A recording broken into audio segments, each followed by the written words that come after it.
nave vai começar.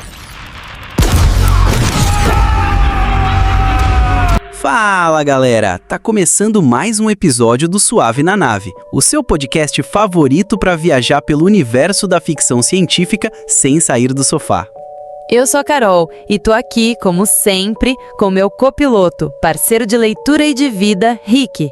Ah, amor, e hoje a gente vai conversar sobre um cara que não só ajudou a moldar o terror moderno, como também criou um universo inteirinho cheio de monstros indescritíveis, loucura e tentáculos. Estamos falando dele, Howard Phillips Lovecraft, ou só H.P. Lovecraft para os íntimos.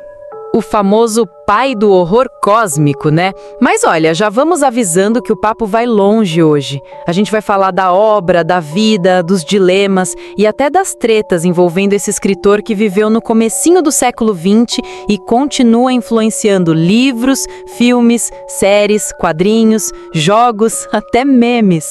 E se você está ouvindo a gente pela primeira vez, seja bem-vindo à nave. Já aproveita para se inscrever no canal, ativar o sininho e deixar um recadinho pra gente nos comentários. Beleza, vamos lá. Amor, por onde você quer começar? Pelo início, a vida de Lovecraft. Olha, acho que vale começar pela vida do Lovecraft, porque ela ajuda a entender muita coisa das histórias dele. Ele nasceu em 1890, em Providence, Rhode Island, nos Estados Unidos. E desde criança, o cara já passou por um bocado.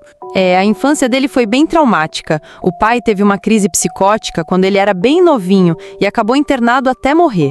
E a mãe era super protetora ao extremo. Tipo, ela dizia pra ele que ele era feio demais pra sair de casa, acredita? Pensa no impacto disso tudo na cabeça de uma criança. Ele cresceu isolado, doente, física e emocionalmente, e se apegou muito aos livros, especialmente à literatura clássica, mitologia, astronomia e ciências ocultas.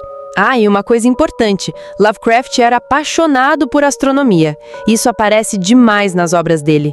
Vários dos deuses antigos dele são entidades espaciais que vivem fora do tempo, fora do espaço, totalmente além da nossa compreensão.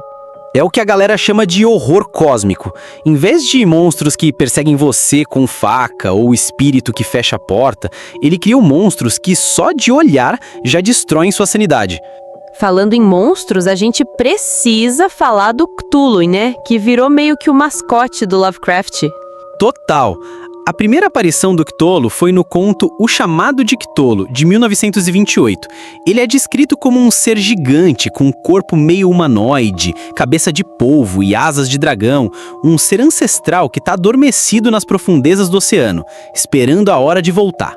E o mais sinistro é que a galera que sonha com ele já começa a ficar meio perturbada, tipo um Wi-Fi de loucura. O Cthulhu influencia mentes de longe, mesmo dormindo. E não é só o Cthulhu, tem uma galera, Nyarlathotep, Azathoth, Yog-Sothoth, são entidades que não seguem nenhuma lógica humana. Eles não são maus, eles simplesmente existem, e isso já é horrível o suficiente. Lovecraft criou um universo compartilhado antes disso ser moda, né? Os contos dele, mesmo quando parecem independentes, às vezes têm conexões sutis. Um lugar que aparece aqui, um livro proibido ali. Tipo Necronomicon, que é um livro fictício que ele inventou e que aparece em várias histórias. Segundo Lovecraft, foi escrito por um tal de Abdul al-Hazred e é cheio de feitiços, rituais e insanidade. O estilo Lovecraftiano. Uma coisa que eu acho interessante é o estilo de escrita dele. Muita gente acha meio difícil de ler, né? Ele usava palavras rebuscadas, frases longas, um vocabulário bem barroco. Às vezes ele enrolava, tipo, uma presença indescritível que nenhum homem em sã consciência ousaria nomear. E a gente pensa, tá, mas era um bicho ou uma fumaça, meu filho? Mas é aí que tá o charme. O medo vem justamente do desconhecido, do que não dá pra descrever. E é isso que deixa a gente tão desconfortável lendo Lovecraft. E tem outra, ele escrevia num clima muito mais de sugestão do que de ação. Os personagens quase sempre são estudiosos, acadêmicos, que descobrem coisas que jamais deveriam ter sido descobertas. E geralmente terminam loucos ou mortos, ou os dois. Polêmicas e contradições. Agora a gente precisa falar de um ponto importante. Lovecraft era racista. E não é tipo, ele era homem do seu tempo. Ele realmente expressava ideias pesadas em cartas, em contos, em poemas. Infelizmente, isso aparece até em personagens e descrições de povos que ele considerava degenerados. Então, quando a gente lê Lovecraft hoje, é fundamental fazer essa leitura crítica, não ignorar, não passar pano.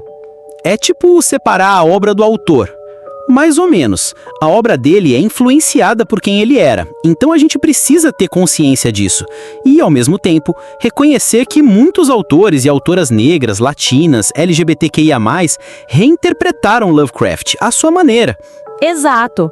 Um exemplo é a série Lovecraft Country, que faz uma releitura bem forte, misturando o horror cósmico com o horror real do racismo nos Estados Unidos. Indicações. Rick, para quem tá ouvindo e quer começar a ler Lovecraft, a gente recomenda O Chamado de Cthulhu, o mais famoso.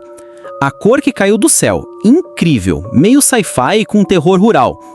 Nas Montanhas da Loucura, esse é longo, mas é um épico de exploração no gelo.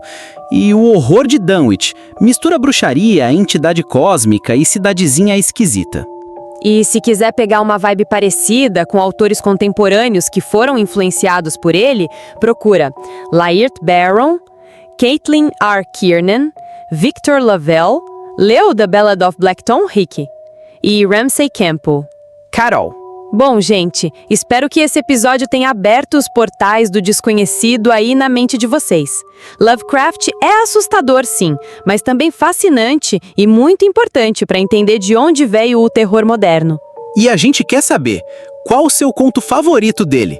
Você curte esse terror mais psicológico e cósmico ou prefere algo mais direto, estilo Stephen King?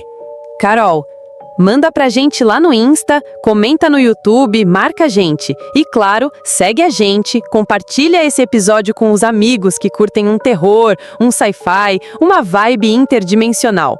Rick, semana que vem tem episódio novo. E talvez role o universo de Duna, hein? Fica ligado. Carol, obrigada pela companhia. Continuem lendo, continuem viajando. E até a próxima!